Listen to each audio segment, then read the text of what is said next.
Hello everyone, நான் உங்கள் நவீன் ரவி. உங்கள் ஐஃபோன் 12 ப்ரோ இல்லை வந்துட்டு 12 இருந்து 17 ப்ரோ மேக்ஸ் வரைக்கும் எந்தெந்த ஃபோன் லான்ச் ஆகிருக்குதோ அந்த ஃபோன் எல்லாத்துலேயுமே லைடர் சென்சர்ஸ் வந்து ஐஃபோன் கொடுத்துருக்காங்க.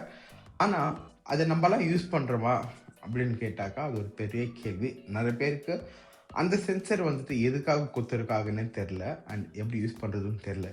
இந்த வீடியோவில் உங்களுக்கு சிம்பிளாக அதை எப்படி யூஸ் பண்ணுறதை நான் சொல்ல போகிறேன். ஸோ தெரிஞ்சுக்கணும்னு நினச்சிங்கன்னா இந்த வீடியோ ஃபுல்லாக பாருங்கள். அண்ட் வீடியோக்குள்ளே போகிறதுக்கு முன்னாடி நீங்கள் நம்ம சேனலுக்கு புதுசாக வந்தால் சப்ஸ்கிரைப் பண்ணிவிட்டு பெல் பட்டனை ப்ரெஸ் பண்ணால் நான் நெக்ஸ்ட் டைம் வீடியோ போடும்போது உங்களுக்கு நோட்டிஃபிகேஷன் வந்துடும்.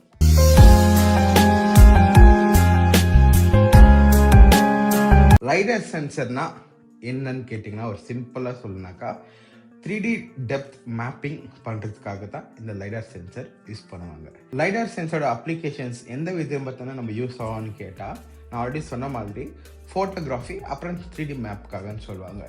இப்போ உங்களுக்கு இப்போ சேட்டலைட்லலாம் நம்மளுக்கு மேப்பெல்லாம் காமிக்கிறாங்களே, ஸோ 3D மேப்பெல்லாம் வேணுனாக்கா லைடார் சென்சர் தான் யூஸ் பண்ணுவாங்க.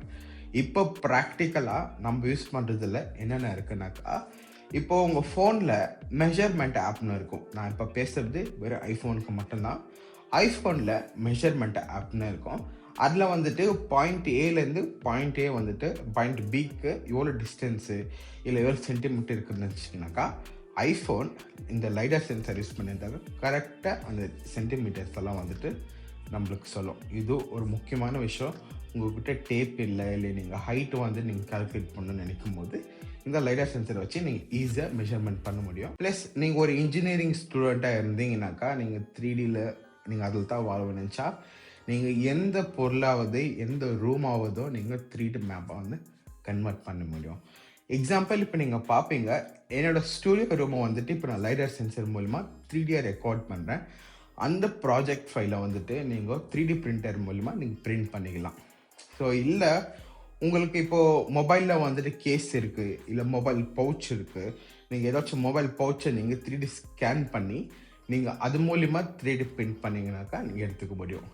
இல்லை வந்துட்டு உங்களுக்கு ஏதாச்சும் ஸ்க்ரூ இல்லை நீங்கள் வந்துட்டு வாங்கணும்னு நினச்சிங்கன்னா இந்த ஸ்க்ரூவை நீங்கள் 3D ஸ்கேன் பண்ணி நீங்கள் 3D பிரிண்ட் அவுட் எடுத்துக்க முடியும். அப்புறம் நம்மள மாதிரி ஒரு நார்மல் ஒரு யூஸருக்கு லைடர் சென்சர் எப்படி யூஸ் ஆகுதுன்னா ஃபோட்டோகிராஃபி அண்ட் வீடியோகிராஃபி. நீங்கள் ஃபோட்டோ எடுக்கும்போது நம்ம பர்சன் இல்லை ஆப்ஜெக்ட்டு எவ்வளோ தூரத்தில் இருக்குன்ட்டு அது தான் நம்மளுக்கு கேப்சர் பண்ணும். ப்ளஸ் எவ்வளோ டெப்த் எஃபெக்ட் கொடுக்கணுன்ட்டு அது நம்மளுக்கு கண்டுபிடிச்சி அந்த ஃபோட்டோ குவாலிட்டி பெஸ்ட்டாக வரும். ஸோ அது மட்டும் இல்லாமல் நைட்டில் வந்து நீங்கள் ஃபோட்டோவோ வீடியோ எடுத்திங்கன்னா இந்த சென்சர் தான் எவ்வளோ டிஸ்டன்ஸில் இருக்குதுன்ட்டு கேல்குலேட் பண்ணி நம்ம கேமரா சென்சருக்கு அனுப்போம். அதனால தான் ஐஃபோனில் இவ்வளோ நல்ல photo quality and video quality வரும். ஸோ இது வரைக்கும் நீங்கள் இந்த சென்சர் யூஸ் பண்ணலனா இல்லை மெஷர் ஆப் யூஸ் பண்ணலனாக்கா இதுக்கப்புறமா நீங்கள் யூஸ் பண்ணி தான் ஆகணும். லைடர் சென்ஸ்னால் என்னன்ட்டு உங்களுக்கு சிம்பிள் வேர்ட்ஸில் எக்ஸ்பிளைன் பண்ணியிருக்கேன். நான் எக்ஸ்பிளைன் பண்ணது உங்களுக்கு புரிஞ்சிருந்தாக்கா மறக்காமல் ஒரு லைக் பண்ணி சப்ஸ்கிரைப் பண்ணுங்கள். உங்களுக்கு எந்த கொஷின் இருந்தாலும் கீழே கமெண்ட் பண்ணலாம். சோஷியல் மீடியாஸில் எங்கேயாச்சும் நான் ஃபாலோ பண்ணிச்சுங்க, நான் கீழே லிங்க் தரேன். அங்கே வந்து எனக்கு கொஷின்ஸ் டவுட்ஸ் கேட்கலாம். ஸோ இதை விட்டு உங்களுக்கு நான் வேறு எந்த டாப்பிக்கை பற்றியாவது நான் பேசணும்னு நினச்சிங்கனாக்கா எனக்கு சொல்லுங்கள், நான் உங்களுக்காக அந்த வீடியோ பண்ணுறேன்.